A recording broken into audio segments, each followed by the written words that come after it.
do my very best to get this job that I so crave. Hey, everybody, welcome. We're here for another Fanzone debate. This is a number one contenders match. We are here, 2 rookies this season coming up, getting into the number one contenders match, going through some very good players along the way. Very much looking forward to this. We have Cody Newberry going up against Robert Castner. So both of them debuting early this season. Cody in his debut taking on Mike Hanley in a very fun match, one of the more fun matches of the season. Robert taking on Jack Pinchuk, winning that match by KO. And then after some time off, Cody went up against Richard Schwartz, knocked him out, and Robert went up against Caleb Boatman in a very, very good match, one of the best matches of the season. So I am so looking forward to this. We've been kind of looking at Cody in Fanzone. What does that look like? And then Robert having success in Warzone Fandom, now coming into debate. What does that look like? Well, pretty successful because he's here in the contender match against Cody. Brooklyn, you are here as one of the judges today. Thank you for being here, sir. How are you doing? And what do you think of the matchup? I'm feeling great. It is the year 2022, and I am judging a debate with Cody in it, knowing how long we've been in the community. I've debated Cody many a time. It is not fun. It is a very tough prep. I have been in Robert's shoes before, and I know that it's going to be. It's if you're able to beat Cody, it's such a satisfying win. But yeah, I'm also excited for Robert because it's very much like an old guard versus the new guard. Robert just kind of joined the community a couple years ago, so there's that new kind of like fresh intake of thoughts. So yeah, I'm very excited. All right, and Brian, you are here, one of the best judges we have circling around this joint. Thank you for being back, my friend. And how are you doing tonight, sir? I'm doing good. This is kind of coming towards almost the end of my first season, or whatever you want to call it, as a semi-regular judge here in Fanzone. There have been some lopsided matches. There have been some not so great matches, let's just say. But now, as we're getting closer to the top, and now to this one, we know it's the best of the best. We're going to get, very interesting, very competitive arguments, and it's going to be fun to watch. Yeah, and we just got to remember here at the end of this, one of these two has to go up against reigning champion Kurt Kolkowski, who has just been like dominating the scene for a while. And so I think either of those matches is great. But this match alone, I'm super excited for because both of these competitors have been super talkative about what is going to come up. So surprisingly enough, both of these competitors exact same ranking. They are both 2-0 with a knockout. So exact same records. There's no higher or lower seed behind the scenes. We kind of gave somebody one of the shots there as the higher ranked, and that was Robert. So Robert, you're coming in here to play Cody. Yep. You're 2-0. You got a knockout. You played Jack in an excellent match, but then Boatman kind of giving you a run for your money, but still excellent match down to the wire. And now you're taking on Cody, who you've gone up against managerial wise, but now you're playing in an actual match. What do you think of this matchup? I also played against him with you, sir, in a Warzone teams match, and a very good one. About that, that's true. Yeah, that was a good one. I'm thinking that I was impressed by how Cody, in the matches that I'd seen him play, how it is that he approaches his debates. My hope is that very contentious, tenuous match with Boatman that went down to the wire helps me with dealing with an opponent of a caliber like Cody. While Cody also had to deal with, the one with Mike was fun, but I'm a different caliber of competitor, I will say, than like Richard, for instance. So I'm hoping that my experience having a tougher match will do benefits for me here, as opposed to what Cody did, where he was able to take advantage, I guess I will say. Okay, interesting. We'll bring in Mr. Newberry now. Cody, you were going to be facing against Robert tonight. Like we said, you played Richard, you played Mike, both excellent matches. Richard, I believe, if I'm not mistaken, absolutely dominant. You won every vote, all 3 questions, a true crazy knockout, and now you're playing Robert, who has really earned his way here today. What do you think about the match? Yeah, I did have the easier road. I'll say that. I did play Mike that talked about Jeffrey Stick, and then I battled Richard, which couldn't get his footing. But the only thing is, he battled where I think a spider would have been a good roommate against Jack. That Jack had no clue what was the world was going on in that match. And I debate Boatman every day, 7 days a week, hours on end. So I've already done that fight, and I'm glad you beat him. Listen, nothing against Robert. I have a lot of respect for him. I think he's going to be a good opponent tonight, but I have one goal and one goal only, and that's to place Kirk. So win, lose, or draw, good luck to him, but I'm looking forward to playing Kirk. So that's my only goal tonight. Very, very excited about this. So here's how this is going to work. We have questions for the players tonight based off of categories that they drafted. I came up with the questions, gave them to the players. They gave us some answers, and they're going to debate them tonight before our very souls. So I'm going to sit back with a bag of Cheetos and have a great fucking time watching this. So here's what's going to happen. They're going to debate them. Each of them are going to get a 1-minute opening, followed by a 5-minute freeform between the two players, followed by a 1-minute closing. At the end of the debate, Brooklyn, Brian, and I will write on our handy dandy boards who we thought won that question. Best 2 out of 3 votes wins the point, and first person to 3 points wins the match. So should we be tied after the 4 prep questions, we will go to a bonus question to decide the winner. Gentlemen, any questions about how this is going to work for this contender match? Nope. All right, well then let's get into it.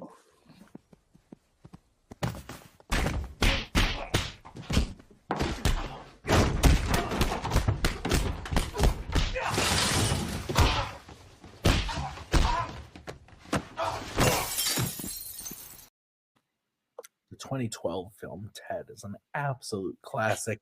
You should all go watch it. But if you're playing Jacoby Bancroft in Fanzone, I don't suggest using it as a topic.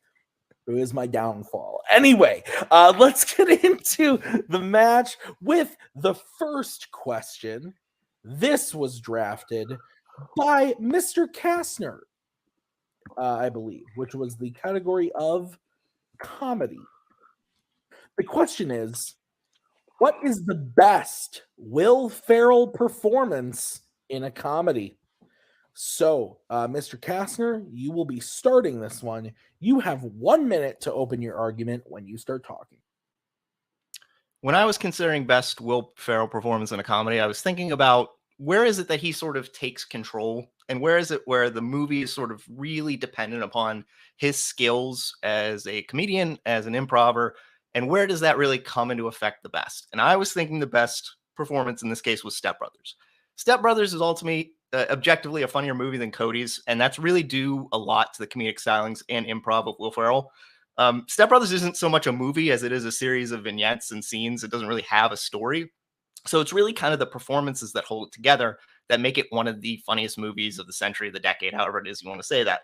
And that's a lot based on how it is that Will Ferrell composes himself, him and John C. Reilly, but mostly Will Ferrell.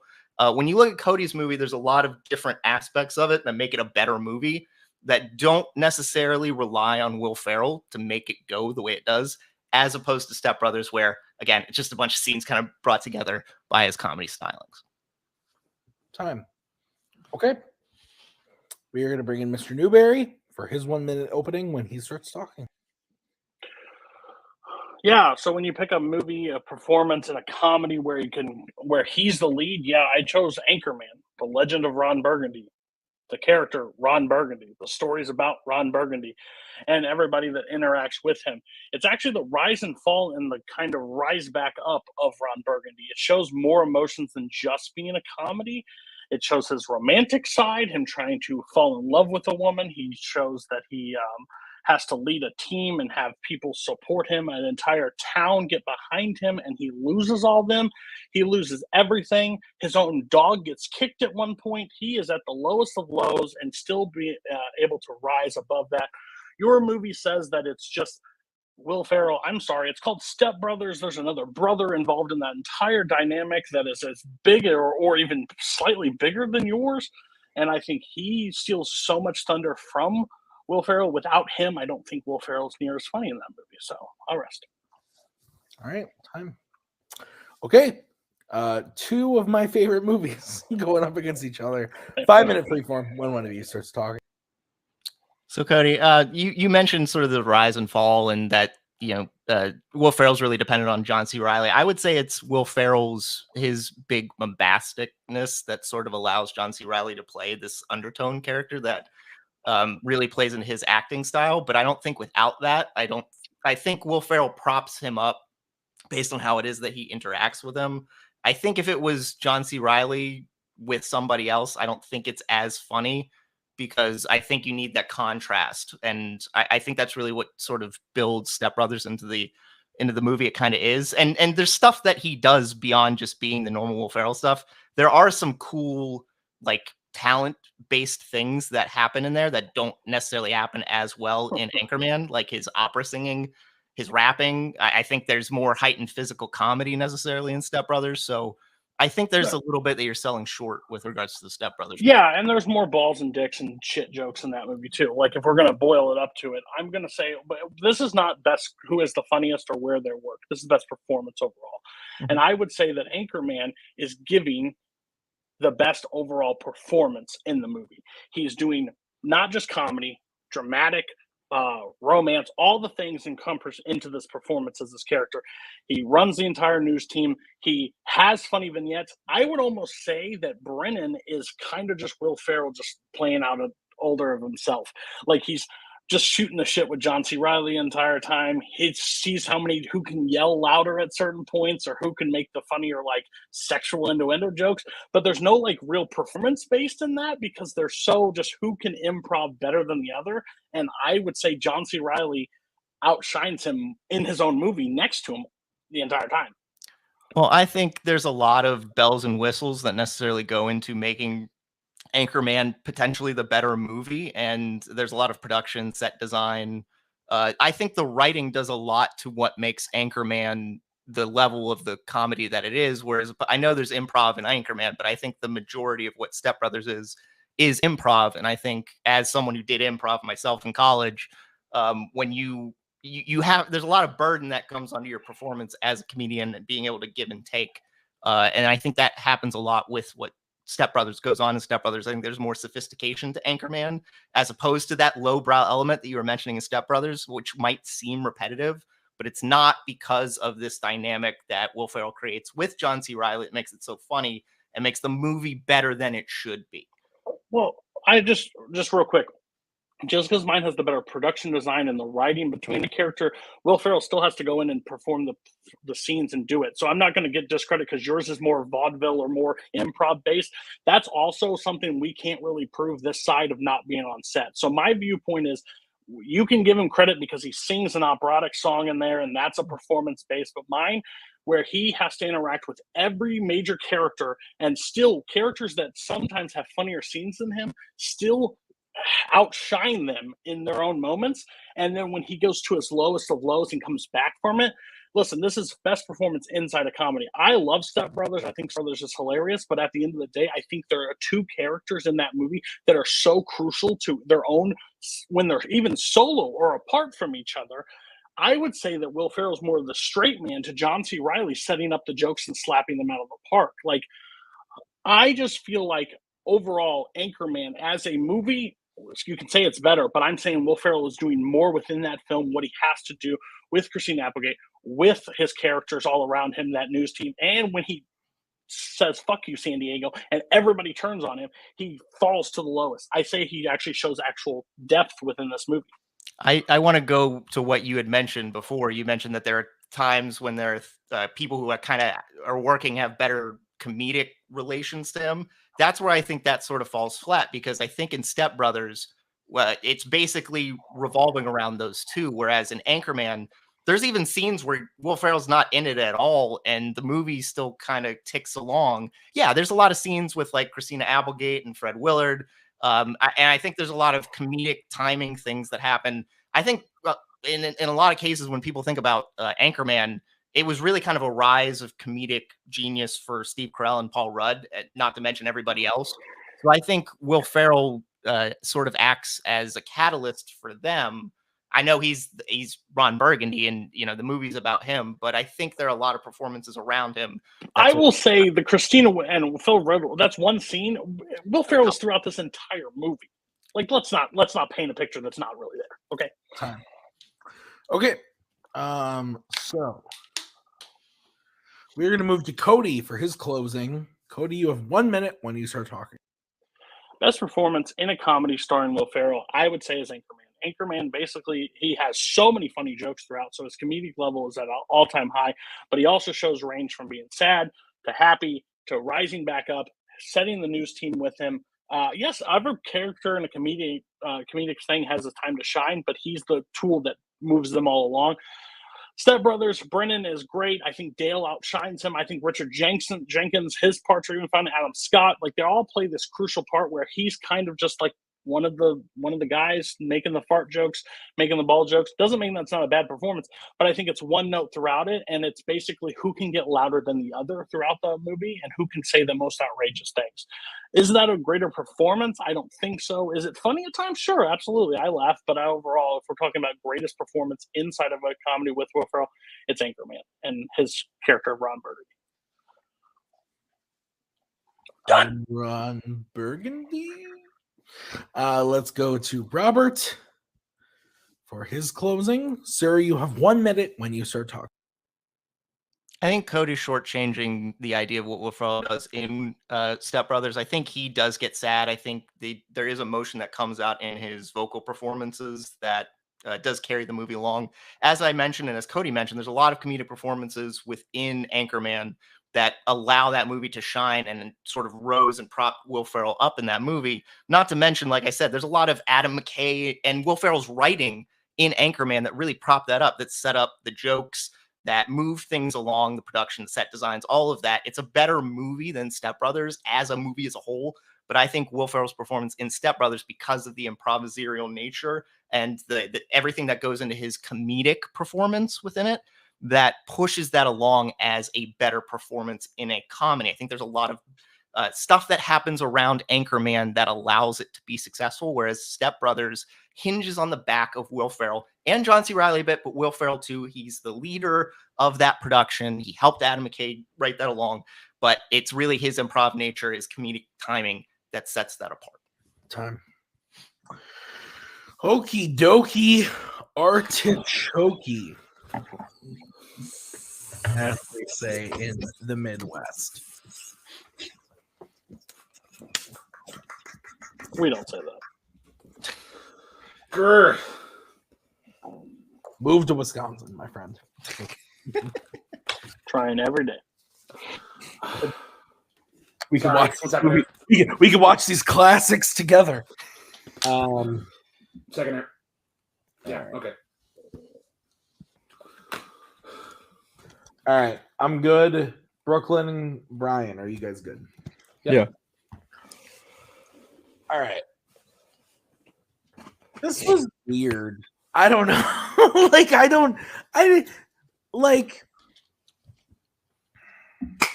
I'm having trouble collecting my thoughts, if I'm going to be honest. And maybe that's because I think both of them did a very good job. It's tough, honestly. Like, doing a performance in a comedy is tough to kind of narrow down versus something like a drama or whatnot. So I think they both did a very good job at kind of describing what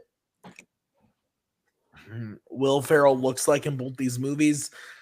And it was weird. There were no arguments in this that made me like straight up be like, oh my God, that was like the winning thing. It was all just very like civil. Here we go. Here's what it is. And at the end of the day, I went with Cody. I think that his whole thing of like, he gave me specific examples from the movie of like, when this happens, Ron Burgundy has this reaction, and so Will Ferrell has this type of performance in it, versus Step Brothers, where he did say, Robert did say a lot about the improv part of the role. Cody kind of convinced me on why that's true, but John C. Reilly, Richard Jenkins, other people in the film have better performances there. So this was really close in like a not like a normal type of close way, in the sense that this was just like a very normal this felt like more of a conversation than a fight. And I think Cody just barely edged it out. So Brooklyn, where are you going and why? Yeah, I agree. This was like almost like a true 10-9 round. But yeah, I'm not used to seeing Cody this tempered, I guess. He can kind of come out of the gates rolling. Yeah, I think this ultimately came down to who had the better like supporting, or like who was the more supporting performance. I think Robert hit a really good point about how Ron Burgundy was kind of the catalyst for everybody else in the movie. Having said that, though, I think Cody did a really good job of how that really is not as terrible as just being like the setup guy for John C. Reilly, where it's kind of being weirder and whatnot. But yeah, really good, like a good 10-9 round. All right, so Cody wins the point. Brian, your vote doesn't count. Where would you have gone and why? Well, like I said, if we're getting into these higher levels of competition, it's a lot more even. It's a lot better arguments, and also a lot more intelligent arguments. So, I know Cody's fighting himself not to hold back with all the, gestures and stuff. He doesn't have to, because it's not hearing nonsense. He's hearing decent arguments.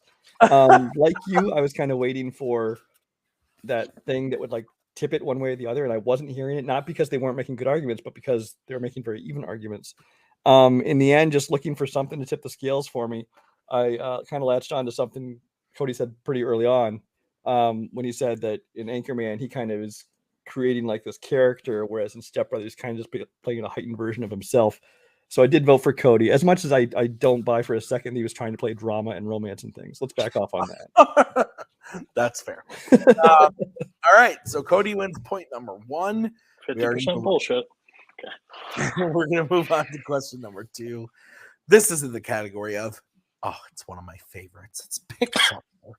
The question in the category of Pixar is, which Pixar character would be the most fun to take a road trip with? Very excited about this one. Cody, you drafted this category, so you get to go first. You have 1 minute when you start talking. Road trips are one of the most painful, miserable things on the planet to do if they're over 4 hours, in my opinion. So you want somebody you're going to get along with, somebody that can possibly protect you through things. If you get into scary situations, somebody that's got probably good jokes, good music ability, overall a good buddy to travel the road with. Somebody that's not going to annoy you, somebody that's not going to do something in your car that pisses you off like 2 minutes down the road. And I went with James P. Sullivan. I went with Sully. I think Sully adds so much to this. 1, he's hilarious. 2, he knows how to have a good time.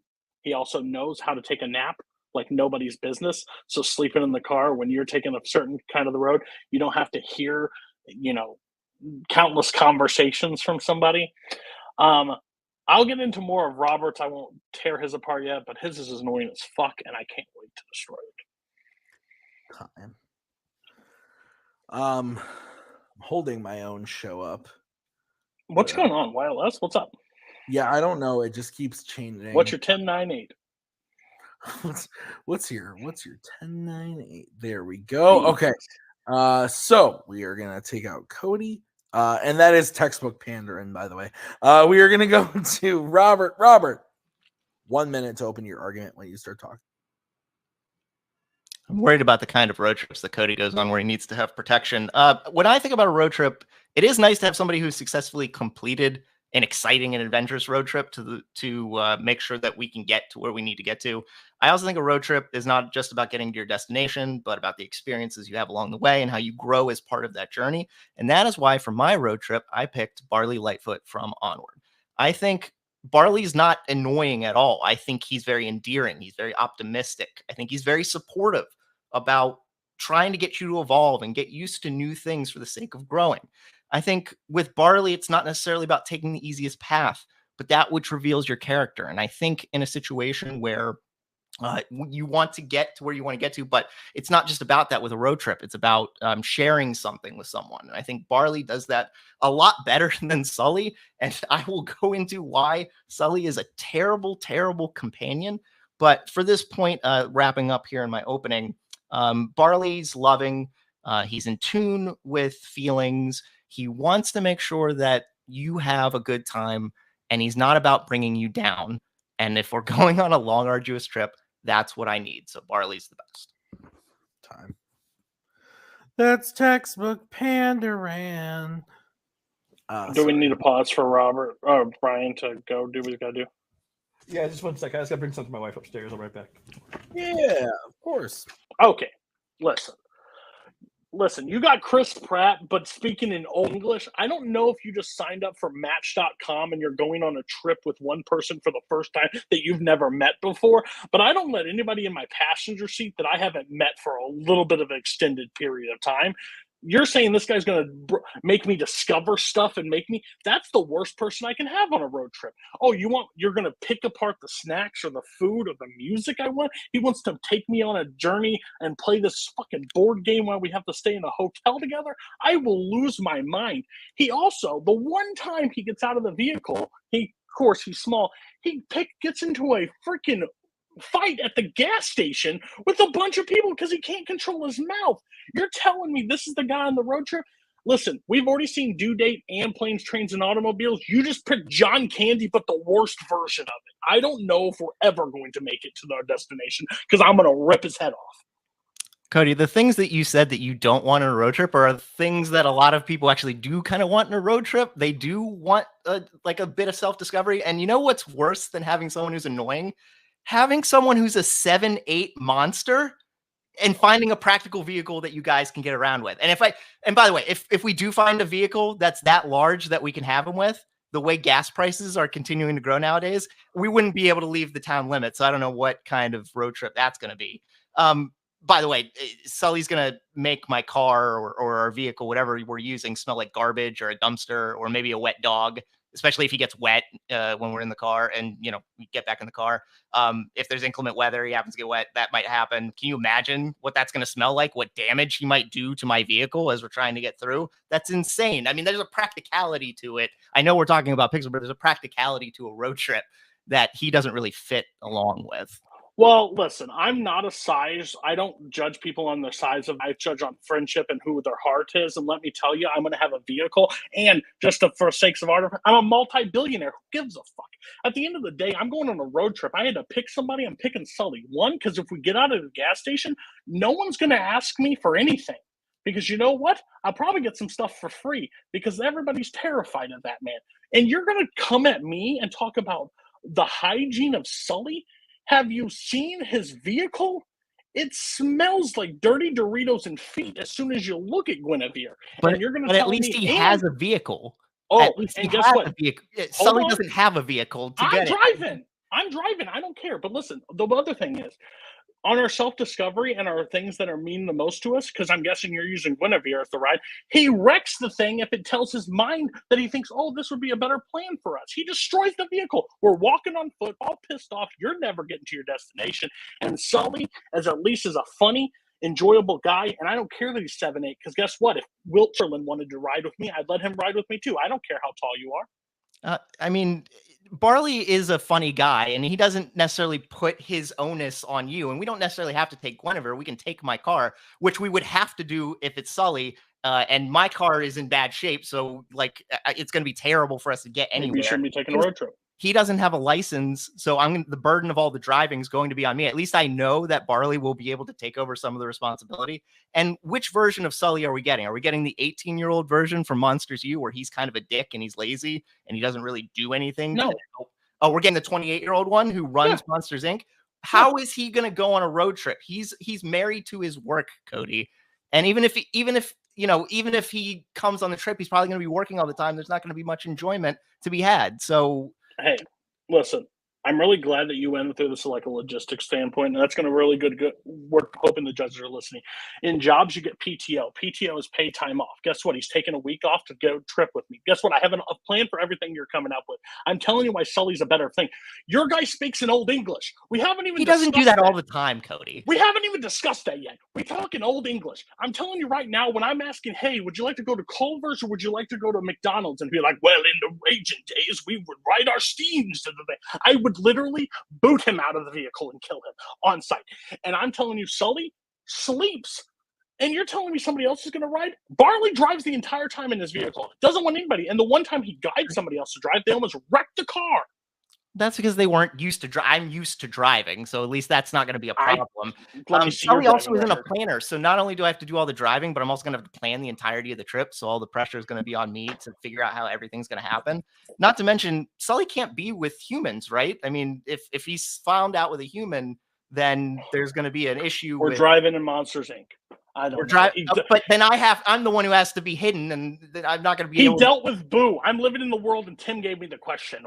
This is whatever I'm in, and he can be in, we're in. That's enjoy it. Okay. Robert. Yeah. You get to kick this one off for the closing. You have 1 minute when you start talking.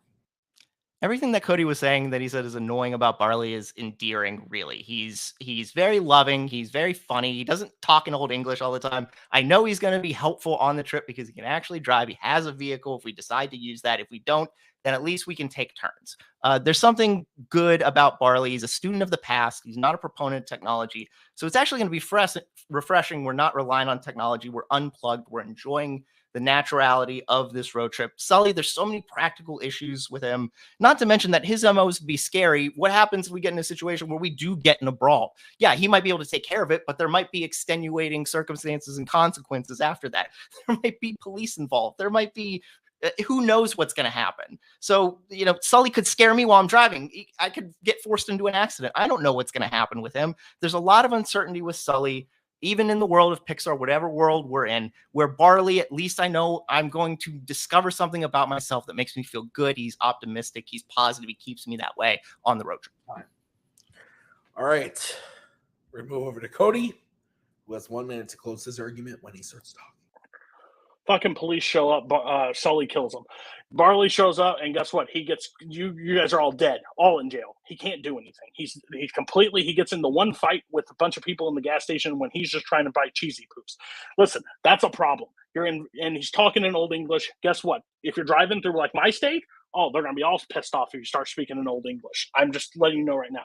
I picked a character that's fun, enjoyable, listens to music, has fun. He's got paid time off. I can be with him in the car. All these logistic things mean nothing to the argument because I had to pick somebody Pixar, and I'm a human, and they're cartoons.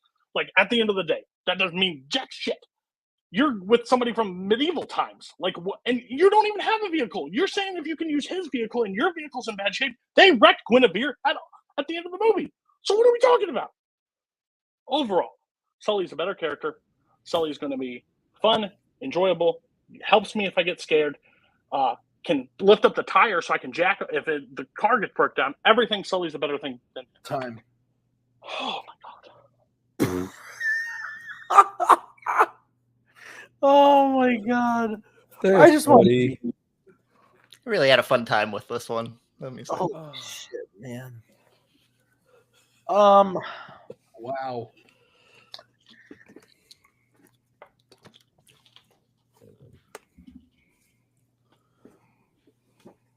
I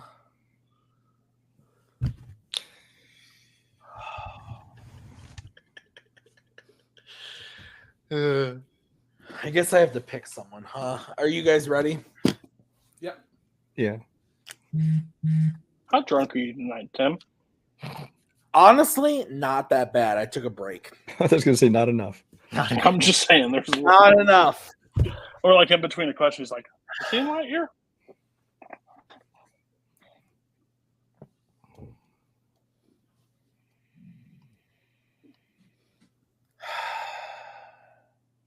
Starts with an R or C. Just write it down. Neither one of us will be offended. I promise. It's Really? I would like to hold that again. You can. On this argument, I'm fully okay with it. Write what you need. All right. Sorry. Brian, you get to go first. Your vote didn't count last time. Yeah, so Cody was right that Robert started getting into a weird argument. We started doing the logistical side of it as far as gas prices and can he get off work and things like this, and a lot of real world type of stuff, which he's right. You know, in the world of the question, it's not the kind of thing you can really factor in much. I mean, but he tried to argue it, and I understand it.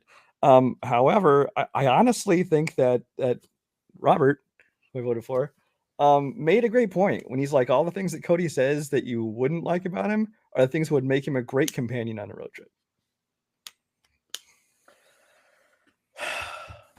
I want to kill myself because and Robert, not jokes anymore. Let me rephrase. I do not want you to take this the wrong way. This is nothing against Robert. I voted for Robert, and the reason I said that first thing is Monsters Inc. is my favorite fucking movie. Sorry. And so voting against Sully's tough, and I agree with Brian that the gas prices thing and the smell and all that stuff, I was like, Robert, please stop. And he did, and eventually got onto some points that I thought overall won him the point for me. I think that Cody did a really good job of explaining the annoying qualities of barley, but didn't give me enough on why Sully would be overall the 100% greatest versus barley. I don't know. It was weird. It was honestly, at the end of the day, it was close. But I did go with Robert. So Robert wins the point. Brooklyn, where are you going and why? Yeah, I went with Robert as well. I loved like the lateral kind of thinking, like with the logistics of it and whatnot.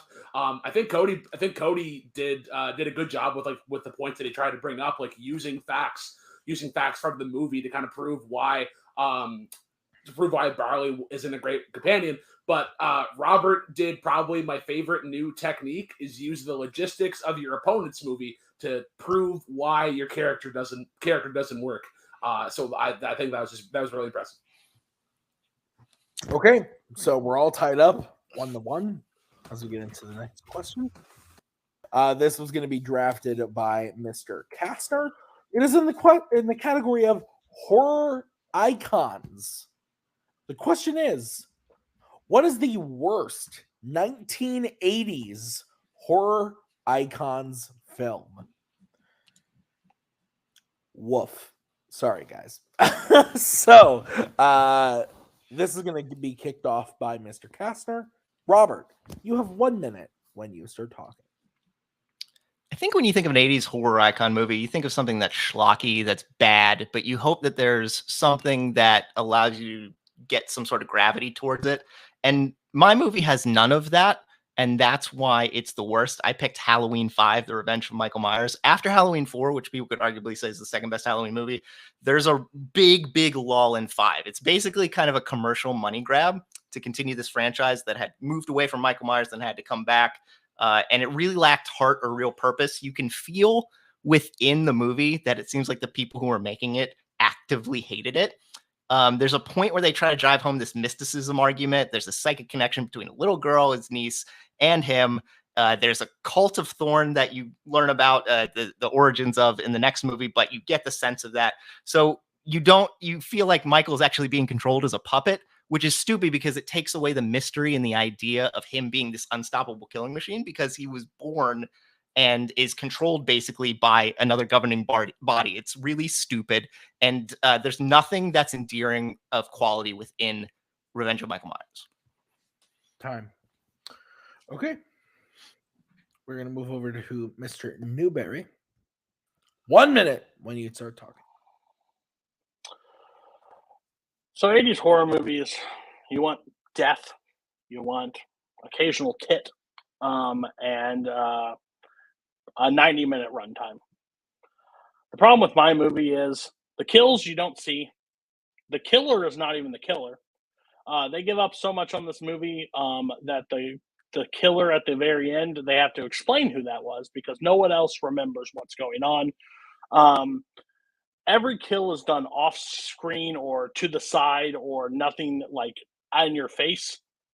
At least his movie has a direct continuation to the movie that is happening. This one is supposed to make you say, "Oh, this one, because Jason's no longer in the picture. This is the new person," but do all the stuff of Jason, which is so dumb.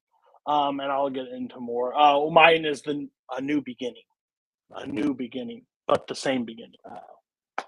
I'll rest. Okay. All right. Revenge of Michael Myers. A New Beginning. 5-minute freeform. When one of you starts talking. Cody, at least in your movie, because there's a natural conclusion in the final chapter that Jason is gone. So at least Right. in A New Beginning, they're trying to do something different. Whether it's successful or not is up for debate, obviously. But they removed this killer they had in 3 movies already. I don't want to harp on this point. You did bring it up in your opening. At least your movie does have nudity, and it does have interesting kills, like the kill with the road flare, the decapitation, the guy who gets his face grinded up by the stick and the strap. At least there's something that's interesting. And in Revenge, every kill is basically the same. There's no nudity. There's nothing inappropriate that you would want to glom onto as an 80s horror movie, where Friday the 13th, A New Beginning does have those things. So at least it makes it enjoyable in that way. And you can say the flare and everything else, but those are literally glimpses. They turn it and you see nothing, but you see blood splatter. You see this thing. And at least in yours, you actually see, knives go in. The fork goes to the guy's face. Donald Pleasance is at least still in this movie, and they are still having that battle, regardless of how you feel about their relationship. It still has something continuation. It makes sense why it's happening. This I'm going to spoil the hell out of this movie. There's an entire plot basically where the fat kid at the beginning gives chocolate bar to the serial crazy person with an axe. He chops him up. He kills him. The medic that picks up the dead body turns out to be Roy, the new Jason, and the one person he doesn't kill in the entire movie is the guy that killed his son, but he kills everybody else around him that you can't see and you can't do. And then at the end of the movie, they're like, "Oh yeah, it was Roy. It was the guy that was at the beginning of the film." They had to basically break it down to us because the twist ending didn't mean anything, and they go right back to Jason after the fact. They ruined so many things in this movie. The dialogue's bad. The script is god awful. It was directed by a porn director, basically. Yours has a continuation. It makes perfect sense. He gets shot, dropped down a well. He comes back. He goes for the kills. He has those kills. He does all the things. It's still a Michael movie. He kills same like Michael. He does everything Michael. But this one, hey, we're not going to do Jason, but we're going to do Jason. It's completely a mess. At least in yours, though, there is an element. I know you said that was done poorly, but at least there's an element of a mystery because you're in this. By the way, you're in a setting that hasn't been explored yet. So there's some interesting concepts of. We haven't really got a horror movie that's in like a halfway house with troubled kids. So there's an interesting setting. There's sort of a lack of repetitiveness. There's that added element to it. And at least they're trying to do some sort of a mystery with regards to A New Beginning. And they do have Roy show up constantly to try to egg you on to get to that, even if you can't get to that. By the way, there's also a big part. What's an 80s movie? At least yours has like some popping and locking. There's some fun stuff. My movie is bad with nothing endearing about it. Yours is bad, but at least it has things about it that make it interesting, or at least give me what I want from an 80s horror movie. Revenge, the acting is atrocious. You said Donald Pleasance in it, but I feel horrible for him that he's trotted out to do this. There's a lot of reliance on a 12-year-old, Daniel Harris, flailing, twitching, crying. And when you have a horror movie that's based around a kid, who's the main person, the backbone of that horror movie. If you don't have good writing, it creates these untenable problems because kids are naturally bad actors, and she sort of heads the grouping of that. I have to disagree. I think she's the best part of this movie besides Donald Pleasance. I think she adds the supernatural factor to get you back into Michael, to find the things.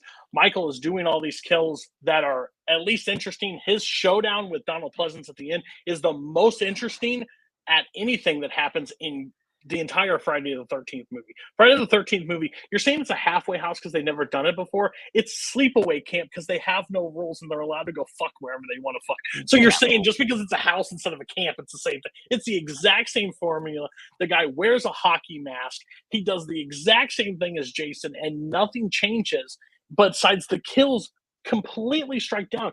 And at least in Michael, he's still killing like Michael and doing exactly what you want. And it's a continuation of the story that makes it interesting to see where they're going to go next after the story. I have no interest in this. I mean, again, That's they had to do this mystical element that we didn't need for the first couple of movies because he's just a guy who was troubled, who came out of an insane asylum, who went on a killing spree. But then they tried to make it so that there was this psychic connection, this mystical element that didn't really need to be involved. And because of that, then they go and reboot everything in 1998 and everything is not canon anymore. He's already got those mysticisms. All right, Robert. Or no, Cody. Cody, you are going to get to close first. You have 1 minute, my friend, when you start talking. Basically, Friday the 13th, The New Beginning, shows all these kills off screen. No one knows, like everybody knows it's supposed to be Jason, but it's not Jason. But he even wears the hockey mask, walks like Jason, does everything like Jason, but just to prove out that it's somebody else at the end. And then they bring Jason back for the following movie. Michael Myers, the revenge of Michael Myers makes sense. He gets wounded at the very end of the movie, dies basically, everybody thinks, and comes back. And at the end, shows a continuation of the story. It has like Daniel Harris is like foreseeing where he's at. There's the hunt down. Donald Pleasance sets traps for him. There's the instant battles. He still kills so many people throughout this movie that makes it at least interesting and fun with Michael. Michael has the slow moving, the shape, the everything like that. Friday the 13th has no cool. The one thing the Friday the 13th is supposed to have is a ton of cool kills, and everything happens offset, off scene. You don't get to see any of the cools. So you're just sitting there for 90 minutes, bored off your ass, wondering like, oh, cool, it's Roy. I'm done. All right, Robert, you have 1 minute to close your argument, my friend, when you are ready. Just because something's a continuation of what happened behind it doesn't mean that it makes it better of these movies. Everything should have stopped then. We believe Michael just gets set up and he is in a coma and then he comes back a year later and it's based on the fact that there's this mystical element that doesn't fit, and they had to reboot that when we get to H2O because all of these didn't make sense and they didn't work. Michael looks really stupid in this. The thing that we talked about, that Cody talked about with the how it is that Loomis sets the traps, it doesn't make any logical sense in a movie that makes no logical sense. Pretty freaking idiotic how it is that he sets up to subdue him. It doesn't hold, at least in Friday the 13th, A New Beginning. Not all the kills are off screen. Cody had said you see how it is that stabbing occurs. You see the kills. There is some nudity. There is some inappropriateness that you would want in an 80s horror movie that Revenge gives you none of. Nothing creative, nothing fun. Everything in it is contrived. It's really stupid. At least they tried to do something new with A New Beginning. Whether it worked or not doesn't matter. They tried. Right. So I'll bring in the judges.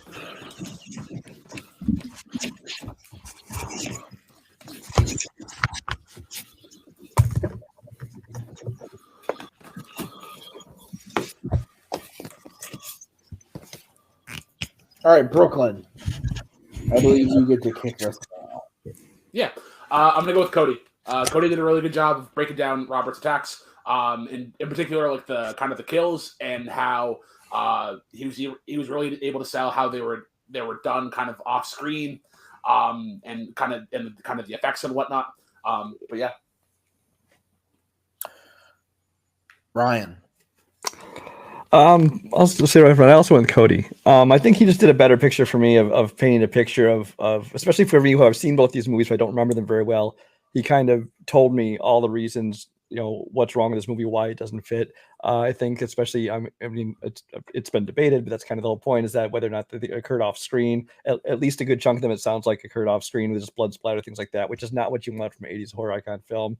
And also it's the fact that when you're talking about the horror icons, how said the killer turned out it's not even really the killer, because Jason isn't the killer anymore, and they bring him back the next movie because this one didn't really start what they wanted to start. So I gave it to Cody. That last point about Brian, pretty much summed it up for me. I went with Cody as well. The fact that Cody pointed out it's not Jason, and I liked Robert's idea of saying, well, they're trying something new, they're doing something different. But I thought Cody did a good job of saying, yes, they're trying something new as far as that goes, but everything else, the kills and everything, don't make any sense. The shock value of them is stupid, and at least Revenge of Michael Myers has Donald Pleasance and Danielle Harris and some good performances, good kills in them. So while I personally don't think either movie is very good, I thought Cody did a very good job of explaining why Halloween 5 is at least better than Friday 5, which is, I just realized both of them. I will say you completely neutered them by making it 80s because they couldn't choose Curse of Michael Myers or Jason Goes to Hell. So. I did that on purpose. So, I think he picked it. I actually did pick that way. Oh, you picked 80s? 80s. I picked 80s. Well, there you go. All right, so Cody is up 2-1 as we get into the final prep question, which is going to be in the category of directors. What is the most fun action scene in a Tony Scott film? Cody, you get to go first. You have 1 minute when you start talking. So Tony Scott is really good with action. I love when he just dives in and does action movies. I had a lot of choices on this. I had a lot of choices to go with. I decided to go with True Romance. I decided to go with Virgil versus Alabama. Basically, James Gandolfini versus Patricia Arquette. Basically, 200 and 300 pound James Gandolfini versus 120 pound Patricia Arquette. It's a brutal fight. I will say that. It's brutal, but it's so much fun with how she's able to basically completely take him out in like some of the most graphic ways possible, which when you look at that fight and see how she's at a certain point, you think, oh my God, this is going to be brutal to watch. Why do we need to see this? But how she able to fight back and still have fight and laugh in his face and do stuff. Robert picked Stopping the Train. Not fun. Time. All right, Robert, you get 1 minute opening when you start talking. Cody failed to mention that stopping a train that's going 70 miles an hour, that the entire train company had tried to stop previous methods and everything had failed. This is why I chose Frank and Will stopping 777 and Unstoppable. It's the ultimate conclusion of the film. The whole setup is them getting to the point where there's this monster, this immutable force that can't be deterred, especially with Frank and Will trying to run it down. So it feels earned when we get to the point of them trying to stop the train. In most Tony Scott films, and to be honest, in most films in general, the action scenes that happen tend to be between like entities, human, animal, super being, etc. But Unstoppable is unique. It's a man versus a monster. It's two normal humans trying to fight against a behemoth. And it sits apart in that way. When I think about Cody's fight, I don't even think it's the best fight in that movie. And when I think about it, he mentioned the brutality of it. Fun's not the word that comes to mind. It doesn't fill me with glee. It might be satisfying, but it's incredibly violent. The pay up to that, the lead up to it, is very brutal and makes me uncomfortable. And it almost sickens me, honestly. Time. All right. 5 minute freeform when one of you starts talking. I guess certain roller coasters can make you sick, but some people can still have fun with them. That's my take on the fight. The fight's brutal. The fight is, but her being able to laugh in his face, she's bleeding. She's able to fight back, jabs the corkscrew in his face, lights his ass on fire, and shoots him in the head.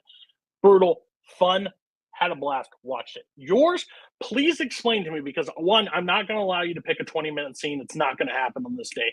Basically, if you're saying stop 777, Denzel Washington turns the brakes and stops. Chris Pine jumps in a truck, drives to the front, and hits the brakes. That's the stopping of 777. If that's the fun, that is the most boring amount of fun ever. You rode a Ferris wheel instead of the tumbler. I have no idea. Cody, I'm not going to play into your thing about not being able to choose that. The scene is the whole sequence. I mostly 20 minutes.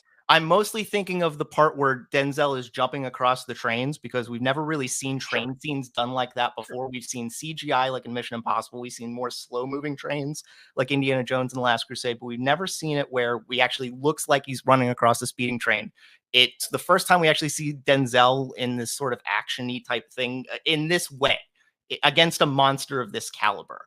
Doing these kinds of action scenes. It goes on later on when we get stuff like The Equalizer. But and what I like about that part, what I say is it's the most fun, is because there's this quality to it as it's happening, where the audiences were watching it, and we get to see the other audiences going through it in the movie as they're watching the news report, and everybody's clapping and cheering, and it makes me fill with joy. It's so joyous when this is happening, when he's conquering this, he's trying to conquer this monster, which is not normal. And everybody is clapping along with him, and it's filling him with energy. It's filling me with energy. When I think about your scene, it doesn't fill me with energy.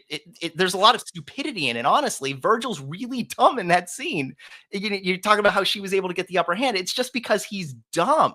He takes the eye off the ball because she says he looks stupid. That's dumb, Cody. And I mean, he could have shot her, and he lets her get the hairspray and the lighter and set him on fire. There's a lot of You've been talking about the dumb fun is still fun at the end of the day, regardless how the scene sets up. She has to use her wits to outmaneuver this massive a man that just beat the shit out of her for the first round. She's like, she holds the thing up and makes him look in her eyes and goes, "Go ahead, you got one shot," and she jabs it right into his foot. Then she gets thrown through the shower. He comes at her again. He starts laughing at her. He doesn't understand because he thinks she's so easy to beat, and then she's able to beat her the entire way. Fun, brutal, lights him on fire, shoots him at the end. Okay, you can say that it's fun because you get to see a bunch of different perspectives. You're saying cheerish, joyous. So those are all those scenes. That's not fun to me. Hold on. I let you talk for 2 minutes. Let you run across the brains. You hit the brakes, and Chris Pine jumps in the train and stops it. I don't understand how that is fun. Yes, it's cool. Like, sweet, he solved the problem of a real life event, but overall, is that fun? No, not at all. Especially with Tony Scott's spinning cam the entire time while Denzel is running, while you're getting nauseous. It might not be fun for you, Cody, but for people who enjoy people going up against things that are greater than them, it's a great time. And in your movie, there are action scenes that I think are actually more fun because there's a characterization element that makes me care more. I like the scene between Clarence and Drexel better because of the Gary Oldman factor, the lead up to it, the crackling dialogue. This has none of that. It's just a brutal beatdown leading into the action scene. And it's not fun. It doesn't induce a smile. It doesn't elicit anything that makes me excited to watch it. There's nothing smile worthy there except for the fact that you get to see someone use elements in a fight that aren't normal to overcome a big opponent. That's great. Okay. We're talking about overcoming a opponent that's too big. Okay, so we're both soulless bastards on basically each other's pick. That's great overall. My thing is, I had fun watching that happen. You did not. I didn't fun watching him stop a train. You did. I'm just saying, if you're talking about big action scenes, like I'm thinking when in Armageddon, when Bruce Willis blows up the thing, I'm excited about other action scenes that happened prior to that. Not that he actually pushes it, because just because the job's complete or the mission is done or the solution, that doesn't make it fun. That makes the mission complete. Woohoo, rah, rah. But that doesn't make it a fun moment for me. That means, I guess, satisfied is what you're looking for, because they were never going to be able to stop this train. But he runs down the thing, he hits brakes, and he jumps onto a train and stops the brakes. I'm just trying to see what amount of fun. That seems like the most boring amount that you can have in an overall fun ride. He doesn't do anything interesting. Tony Cam does that fucking spin cam that makes you nauseous. Mine at least has you're talking about, mine's David versus Goliath. Yours is just Train versus Denzel. At the end of the day, they're the David same and thing. Goliath Mine's just more fun.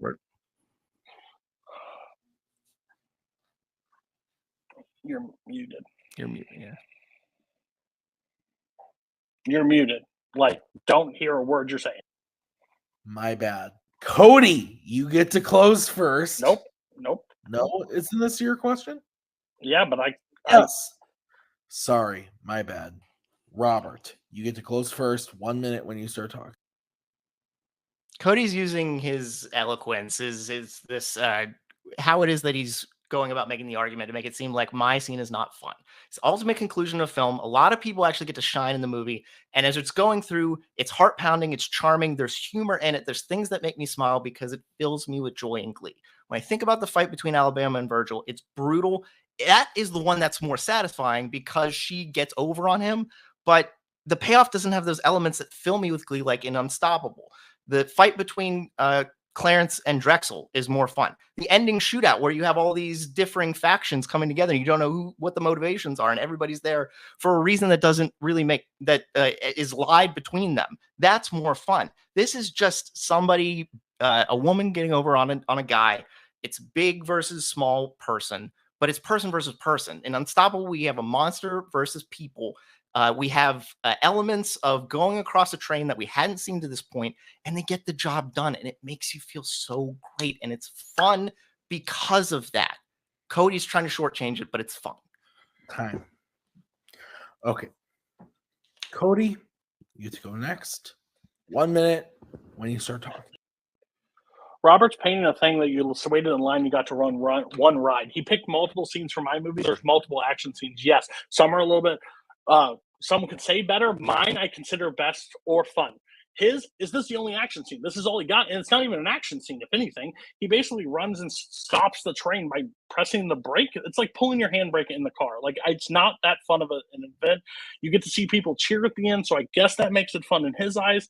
I guess he loves sitting in the stands of the sporting event and watching everybody cheer. My thing is, I'm taking mine with her that's beat down, completely brutal. She's about to get shot in the head, and she works her way out of it, finding different ways, Home Alone basically style, of able to correct the situation, hurt him into a way, and end up taking him out. Brutality, if you don't find that fun, that's your own interpretation. I think it's a fun scene because of the quick wit between each other, the David versus Goliath battle, rubbing the alcohol basically in his face, lighting him on fire and shooting him. It's a blast. Time. Okay.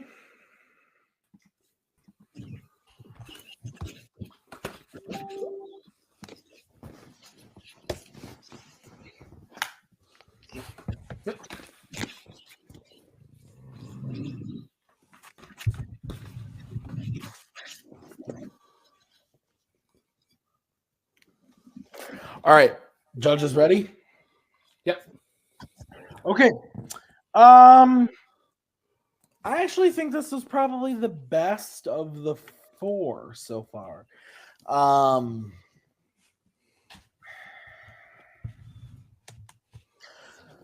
went with Cody.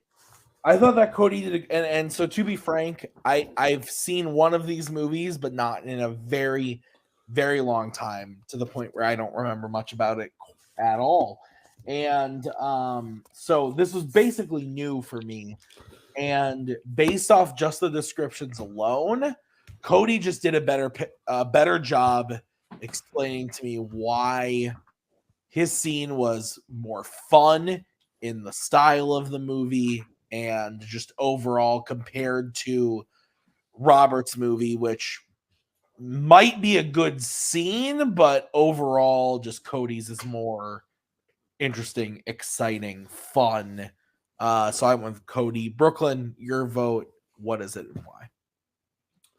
So I think this came down to Cody pitching the cynicalness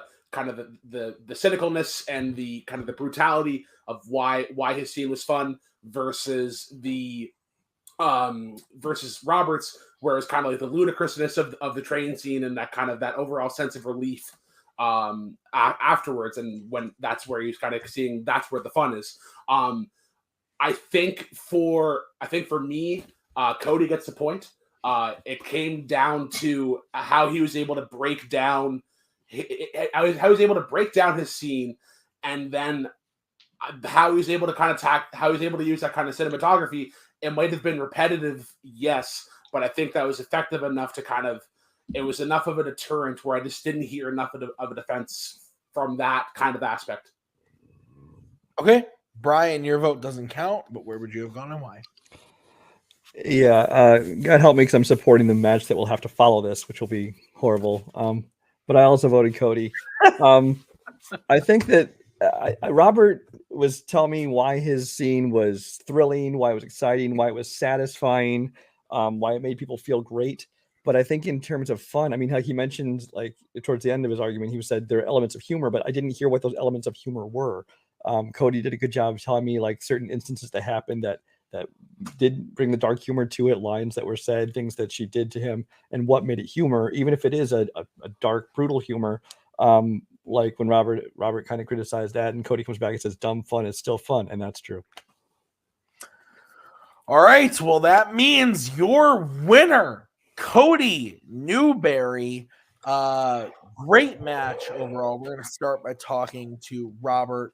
Robert, fantastic job tonight. I don't think you have anything to hang your head about for somebody who came in at the beginning of the season, getting a knockout on their record right away, 2-0, and then going up against someone like Cody. I thought this was a very even match. It just kind of went in Cody's favor. How are you feeling, sir? I'm a little bummed. I thought this would at least be a 2-2 going to a final thing. So the fact that I didn't get that far and that in the arguments that I didn't get an argument in my favor. So I'm a little bummed.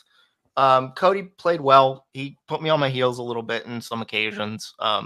That's sort of what Cody does. It was fun. I did have a good time debating Cody. We do have a little bit of contrasting styles, I think. It will be a fun match, him versus Kirk. I assume, as Brian alluded to, there will be a ludicrousness to it that will not be seen since many days before, or maybe it's the most ludicrous thing that'll ever have happened in Fanzone. Who knows? But I had fun, and it was a good time spending with you all. So, Robert, just because you lost this match doesn't mean that we won't see you again. We will definitely be seeing you again. And there's lots of people playing in Fanzone right now. Who do you want to see when you come back? Somebody had already called me out, so I'm just going to return the favor. I would like to play Amaru Moses in a debate match. We sort of talk about debate a lot between ourselves. I know I probably have to do a little bit more maybe to get to that point, but I think it would be a great match. I think there's a lot of respect there. So I think that would be fun for everybody. Yeah, very interested in that 100%. So, Robert, congrats on a well-played first season. We look forward to seeing you again. Great job today. We're going to move over to Cody. Cody, you came into this. You said, Tim, I want to play. I'm here to play. And now, you're going to play Kirk. And how do you feel post playing Robert? And you're gonna be moving on. But first, let's talk about today. Your match against Robert. What do you think? Robert's really good. I'm going to give him credit. I'm really pissed about the Pixar question. I'm still mad. I'm still boiling over here. So that's what it is. That's just how I am with the debate. When I lose something, I'm just like thinking of how I could have done that different. No, but Robert's really good. I think Robert made one mistake, and I think giving Will Ferrell to me was a weird choice. I mean, I think he likes it, but I'm a huge fan too, so it just fell into I kind of had three strengths that I could pick one myself. So that's the only thing I think he did. I thought that maybe we were going to go 2-2, honestly, because, again, I thought I'd won the Pixar, so when it was flipped, I was like, who knows what's going to happen in this last question. But yeah, Robert's really good. Robert will be challenging probably for the belt at some point. I think Robert a little too hard on himself at times. He thinks of debate as a little bit different than some. Like he has I had notes of where people could go. He flipped it upside down. That's why I don't rely on notes that often, because fuck them. When somebody starts talking, I don't look at them anyways. But yeah, great opponent. I know we've had our beef in the past, but no, honestly, I hope he's facing me or Kirk down the line at some point again for a belt. I think he's really good. Oh, right. And you want me to talk about Kirk? So here's the thing: you're going to be playing Kirk. Yeah. This is going to be Mayhem at the Multiplex 5. Oh, yeah. I want to say. Sounds great as beard. 5. Yeah. I can be corrected backstage. I believe it's. And here's the thing: you're going to be playing Kirk. Mm-hmm. who has won the belt off of Jacoby Correct. and has defended now and is now going up against you, who I think, Kirk, you and him, YLS. You guys are the YLS guys. You guys are pretty close, and now you play each other. Yeah. What do you see as this match? You've been behind the scenes on a lot of Mayhem matches in Fandom, Fanzone, Warzone, and now you're actually playing in one of them. How do you feel? Listen, this is kind of like a challenge to Kirk, okay? Just a challenge. Why doesn't he try to step out of his box, step out of his little comfort zone, stop picking the same 3 categories he always picks, pick something original, come to the table. I'll even give you one. My 2 categories, I'll do a random spin. I'll do a random spin of my categories. I won't have any say on them. I will randomly pick based on those that I get, and I will actually show you what a debate is all about. All I know is I'm 3-0 at this point. I've never went to the speed round. I think that is correct, is what I'm saying. I've never went to a speed round. So all I want to is be able to at least not get knocked out by Kirk. I want to battle him.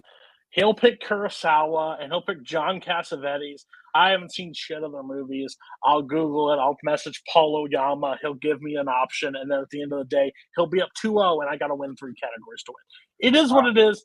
Cody. Cody.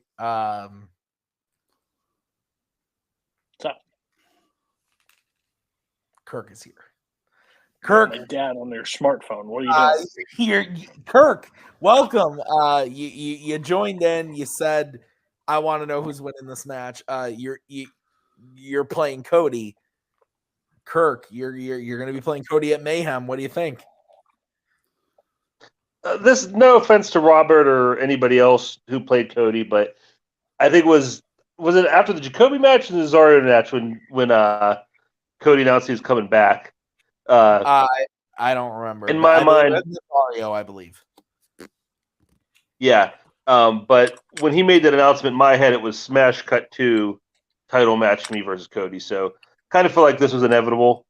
Cody, I think I remember watching Cody in his old days of debate, and I think he's scarier now because back then he was just running through everybody. I think now he has a little less confidence. He's kind of building that back up. And that makes him a tougher opponent because he's actually like thinking more about it and putting a little more effort and work into it than he seemed to have to before. So it's going to be a really good match. Yeah. I agree to that. All right. Well, Kirk, thanks for stopping by and giving your 2 cents. I'm really Don't be a coward. I'm really looking forward to Mayhem. Brooklyn, let's get final thoughts from you on Robert versus Cody today. So yeah, I friggin' love Robert as a debater. He has a really nice style. He kind of tends to humble a lot of opponents with some of his logic and some of his strategy, and I admire that kind of delivery and tone. The downside of this win is that a beast has been reincarnated. Kind of like Brock Lesnar returning to SmackDown. We now have heel debate Cody again, and it's just. I thought Coho was annoying when he first joined the community, but now we're back to this. Cody, like Kirk was saying, like Cody was running over people in the league in the early days. I will stand by that. I am one of the only people to take Cody to the last question in movie debate. So I don't think he has been running over competition in its entirety. But yeah, that's going to be a very fun title match. Yeah. Brian, thoughts from you? You muted. I'm usually not the one that gets stuck with the muted. I agree. I think Robert did a great job. It reminds me of actually the first year when I kind of dabbled in Fanzone, where I had 2 great debates, and then I just ran up against. I think I went against Tuig, who was just when he was doing is one of the best in the group. And same thing with Cody. Like you said, when Cody came back, it was Kirk that said it, that he's kind of a favorite. You kind of thought he's got a really good chance of being the next person to challenge Kirk. And that's what it came down to. So it just came down to he had to face against one of the best. I do also think though that Kirk is right in that Cody has had to change up his style, because he does make a little bit more intelligent debate, as opposed to just, just attacking and berating people and calling them names and stuff like that, because the game has changed and the judges aren't won over by that, as he knows that I'm not. But but he's adapted. That's the whole point. He's adapted his style. And so now it's going to be interesting to see what happens with him versus Kirk. And it's going to be a lot of headaches. Yes, it will, because I can only assume that it'll be the three of us on the desk for that title match. I'm very much looking forward to it. So this was a fantastic match. Robert, great job. Cody, fantastic job. Thank you guys for watching. Mayhem is right around the corner. Cody Newberry going up against champion Kirk. Will Kirk defend once again, or will Cody be the third debate champion? Fourth debate champion. I apologize. Fourth debate champion. It's going to be crazy to find out. We'll find out very soon. Thank you guys for watching. We'll see you real soon with the next match. But until then, thank you to Robert. Thank you to Cody. Kirk jumping in there. Brian, Brooklyn, thank you guys so much for being here. We'll see you soon with that title match. And until then, have a good one. There we go. Thank you very much. Please come again. We have a lot more groceries.